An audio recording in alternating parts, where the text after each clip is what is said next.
నమస్తే, welcome to Bharati TV. నేను బాపయ్య. ఏంటి వంశీ, జెండా ఎత్తేసావా అని చెప్పేసి ఈ వీడియోకి నేను ఒక టైటిల్ పెట్టాను. అంటే ఆంధ్రప్రదేశ్ మాజీ ముఖ్యమంత్రి వైఎస్ఆర్ కాంగ్రెస్ పార్టీ అధినేత వైఎస్ జగన్మోహన్ రెడ్డి వైసీపీలో కీలక నేతగా చలామణి అవుతున్న వల్లభనేని వంశీమోహన్ని అడుగుతున్నట్టుగా, ఏంటి వంశీ జెండా ఎత్తేసావా అని చెప్పేసి. నిజంగా అసలు జగన్మోహన్ రెడ్డి వల్లభనేని వంశీమోహన్ని పట్టుకుని జెండా ఎత్తేసావా అని అడుగుతారా? అడగాల్సిన అవసరం ఉందంటారా? వల్లభనేని వంశీమోహన్ నిజంగానే జెండా ఎత్తేశారా? వైసీపీ జెండా ఆయన పట్టుకోవటం లేదా? అసలు గన్నవరం నియోజకవర్గంలో ఏం జరుగుతుంది, ఏంటి ప్రాబ్లం అని చెప్పేసి ఒక్కసారి మనం చెక్ చేసే ప్రయత్నం చేద్దాం. సో ముందుగా అసలు మనం గన్నవరం నియోజకవర్గం గురించి, వల్లభనేని వంశీమోహన్ గురించి ఒకసారి మాట్లాడుకునే ప్రయత్నం చేద్దాం. ఆ డీటెయిల్స్ అన్నీ నేను మీకు తప్పకుండా తెలియజేస్తాను. ఫస్ట్ అయితే మనం ఒకసారి గన్నవరం నియోజకవర్గం గురించి చూద్దాం. గన్నవరం నియోజకవర్గం మాత్రం వైఎస్ఆర్ కాంగ్రెస్ పార్టీకి అందని ద్రాక్షగానే మిగిలిపోతుంది అని చెప్పాలి. వైఎస్ఆర్ కాంగ్రెస్ పార్టీ ఆవిర్భవించిన దగ్గర నుంచి ఇప్పటి వరకు ఒక్కసారి కూడా గన్నవరం నియోజకవర్గంలో జెండా ఎగరవేయలేకపోయింది. వైఎస్ఆర్ కాంగ్రెస్ పార్టీ జెండా ఎగురవేయాలని చెప్పేసి జగన్మోహన్ రెడ్డి తహతహలాడుతూనే ఉన్నారు. సో 2019లో ఈ క్రమంలోనే 2019 ఎలక్షన్లోనూ అలాగే 2014 ఎలక్షన్లోనూ బాగానే ట్రై చేశారు.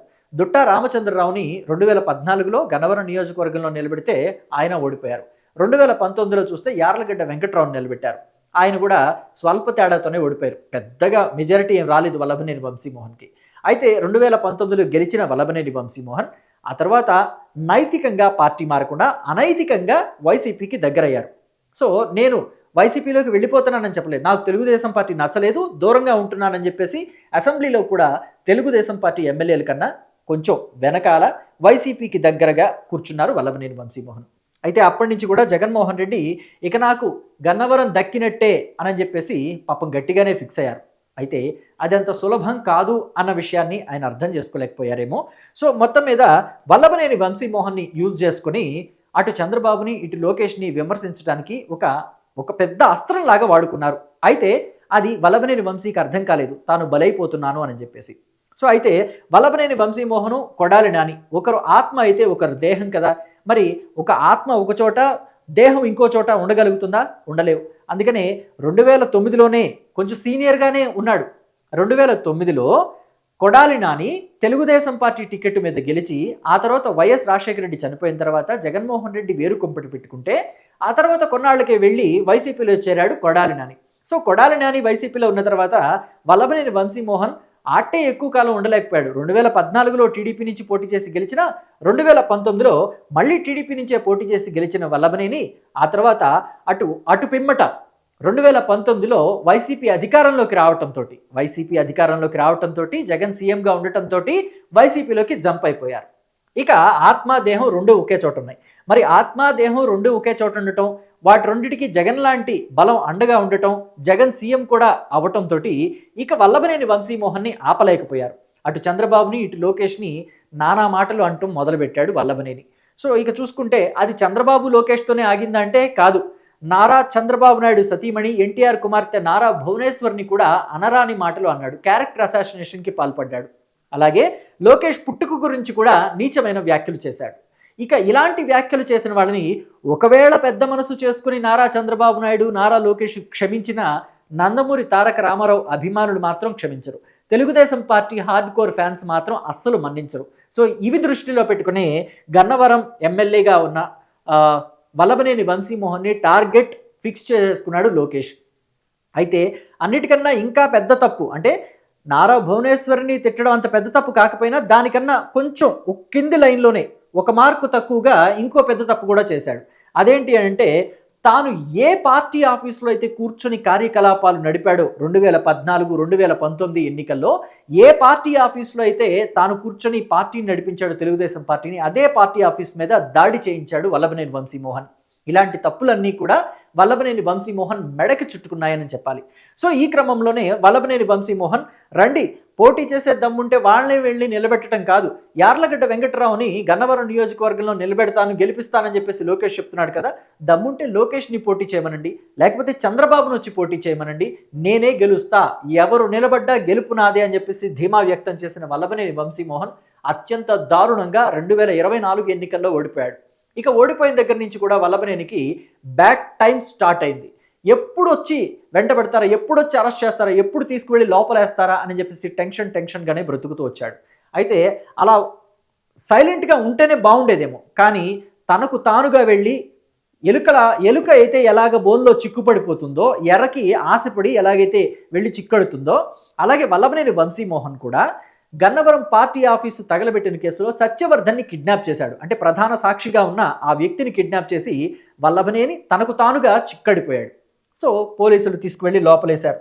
బయటకు రావడానికి ఎన్ని నెలలు పట్టింది అనేది మనమంతా కూడా చూసింది.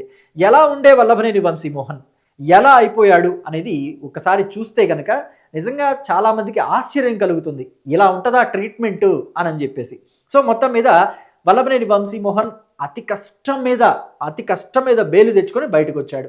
జగన్మోహన్ రెడ్డి కూడా చక్కగా ఇంటికి పిలిపించుకొని పరామర్శించారు. అంతకుముందు జైలుకి వెళ్ళి పరామర్శించారనుకోండి, ములాఖత్ అయ్యి ఆ తర్వాత ఇంటికి కూడా పిలిపించుకొని పరామర్శించారు. ఇక యాక్టివ్ అవుతాడు వల్లభనేని వంశీమోహన్ అని చెప్పేసి అంతా భావించారు. అయితే ఆ మధ్యకాలంలో ఇక వల్లభనేని వంశీమోహన్ బాగా నలిగిపోయాడు కదా, జైలుకు వెళ్ళొచ్చి అనారోగ్యం కూడా వెంటబడుతుంది కదా. సో కాబట్టి వల్లభనేని భార్య పంకజశ్రీకి ఇస్తారు నియోజకవర్గం ఇన్ఛార్జ్ బాధ్యతలు అని చెప్పేసి అంతా అనుకున్నారు, కానీ జగన్మోహన్ రెడ్డి ఇవ్వలేదు. అలాగే దుట్టా రామచంద్రరావు కుమార్తెకి ఇచ్చేస్తారని కూడా కొన్నాళ్ళు టాక్ నడిచింది. ఎందుకని అంటే వల్లభనేని వంశీమోహన్ 2024 ఎన్నికల టైంలో దుట్టా రామచంద్రరావు కుమార్తెని పక్కనే కూర్చోబెట్టుకుని, ఇది నాకు లాస్ట్ ఎన్నిక, నెక్స్ట్ ఎన్నికల్లో నిలబడేది దుట్టా రామచంద్రరావు గారి అమ్మాయే, నేను ఆ అమ్మాయి గెలుపు కోసమే నెక్స్ట్ ఎన్నికల్లో పనిచేస్తాను, ఈ ఎన్నికల్లో నన్ను గెలిపించండి, వైసీపీని గెలిపించండి అని చెప్పేసి గన్నవరం ఓటర్లని బ్రతిమలాడాడు. అయినా కానీ గన్నవరం ఓటర్లు వినిపించుకోలేదు. ఈ క్రమంలో అంటే 2024 టర్మ్ అయిపోయింది కాబట్టి ఇక దుట్టా రామచంద్రరావు కూతురుకే ఇన్ఛార్జి బాధ్యతలు అప్పగిస్తారు. ఆనాడు వంశీ కూడా అన్న మాటలు గుర్తు చేసుకుంటూ గన్నవరం ప్రజలంతా అదే అనుకున్నారు, గన్నవరం ఓటర్లంతా అదే అనుకున్నారు. పైగా దుట్టా రామచంద్రరావు కుమార్తె భర్త జగన్మోహన్ రెడ్డి భార్య భారతీరెడ్డికి దగ్గర బంధువట. సో ఈ క్రమంలోనే ఆమెకి ఖచ్చితంగా బాధ్యతలు ఇవ్వటం పక్కా అనుకున్నారు. పైగా జగన్మోహన్ రెడ్డి కూడా వైసీపీలో ఒక కీలకమైన పదవిలోకి దుట్టా రామచంద్రరావు తీసుకున్నారు ఈ మధ్యకాలంలో. సో ఇక ఖచ్చితంగా వల్లభనేని వంశీకి ప్లేస్ ఉండదు, గన్నవరంలో వైసీపీ తరఫున ప్లేస్ ఉండదు అనుకున్నారు, కానీ జగన్మోహన్ రెడ్డి ఆ పని చేయలేదు. ఇంకా గన్నవరం ఇన్ఛార్జ్ బాధ్యతలు వల్లభనేని వంశీ చేతిలోనే ఉన్నాయి, తాళాలు వంశీ చేతిలోనే ఉన్నాయి. ఫ్యాను గట్టిగా తిప్పాలా తిప్పకూడదా, స్విచ్ చేయాలా వేయకూడదా అన్నది వంశీ చేతిలోనే ఉన్నది వ్యవహారం గన్నవరంలో. అయితే వల్లభనేని వంశీ మాత్రం ఎక్కడ ఫ్యాను గాలి గురించి అసలు పట్టించుకోవట్లేదట.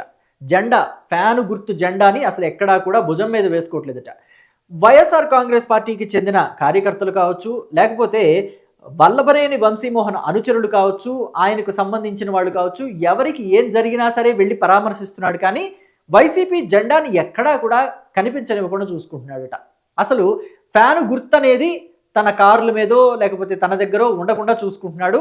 నేరుగా వెళ్తున్నాడు, ఆ అనుచరులో కార్యకర్తలో ఎవరింటికి వెళ్ళాలో వాళ్ళ దగ్గరికి వెళ్తున్నాడు, పరామర్శిస్తున్నాడు, వచ్చేస్తున్నాడు తప్ప ఎక్కడా పార్టీ గుర్తుని మాత్రం బయటికి రాకుండా చూసుకుంటున్నాడు అని చెప్పేసి టాక్ నడుస్తుంది. ఎందుకు ఇలా చేస్తున్నాడు వల్లభనేని వంశీమోహన్? ఆ పార్టీ గుర్తు మీద పోటీ చేశాడు కదా, 2019 నుంచి 24 మధ్య అయితే తెలుగుదేశం పార్టీ గుర్తు మీద పోటీ చేశాడు కాబట్టి ఎన్నికలు వెళ్ళే టైంకి ఫ్యాను గుర్తు వైఎస్ఆర్సీపీ జెండా పట్టుకున్నాడు అనుకోవచ్చు.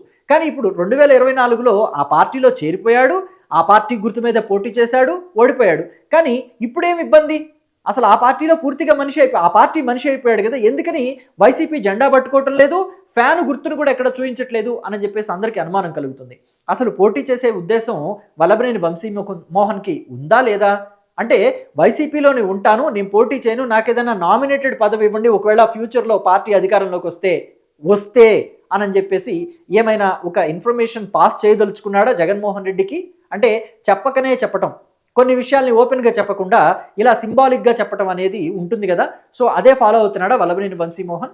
పార్టీ గుర్తుని కానీ లేకపోతే పార్టీ జెండాని కానీ చూపించకుండా బయట తిరుగుతున్నాడు అని అంటే దీన్ని ఎలా తీసుకోవాలి అని చెప్పేసి పొలిటికల్ అనలిస్టులు కూడా మాట్లాడుకుంటున్నారు. సో మరి మీరేమనుకుంటున్నారు? వైఎస్ఆర్ కాంగ్రెస్ పార్టీలో వల్లభనేని కంటిన్యూ అవుతూనే పార్టీ జెండాలని పట్టుకోకుండా బయట పరామర్శలకు వెళ్ళటం లేకపోతే కార్యకర్తల దగ్గరికి వెళ్ళి రావటం చూస్తుంటే మీకేమనిపిస్తుంది? వల్లభనేని వంశీమోహన్ ఫ్యూచర్లో ఇంతకుముందులాగా యాక్టివ్గా ఉంటాడా లేదా? భవిష్యత్తులో వైసీపీ నుంచి అసలు పోటీ చేసే ఉద్దేశం ఉందనుకుంటున్నారా లేదనుకుంటున్నారా? అసలు జగన్మోహన్ రెడ్డి కూడా వల్లభనేని వంశీమోహన్కి టికెట్ ఇవ్వాలనుకుంటున్నాడా ఇవ్వద్దనుకుంటున్నాడా? ఫ్యూచర్లో గన్నవరానికి ఇన్ఛార్జ్ బాధ్యతలు దుట్టా రామచంద్రరావు కుమార్తెకి ఇస్తారనుకుంటున్నారా, లేకపోతే ఇంకా ఎవరైనా కొత్త వాళ్ళని తీసుకొచ్చి పెట్టే అవకాశం ఉందని భావిస్తున్నారా? మీ అభిప్రాయాన్ని కమెంట్ బాక్స్లో తెలియచేయడం మాత్రం మర్చిపోకండి. Thank you.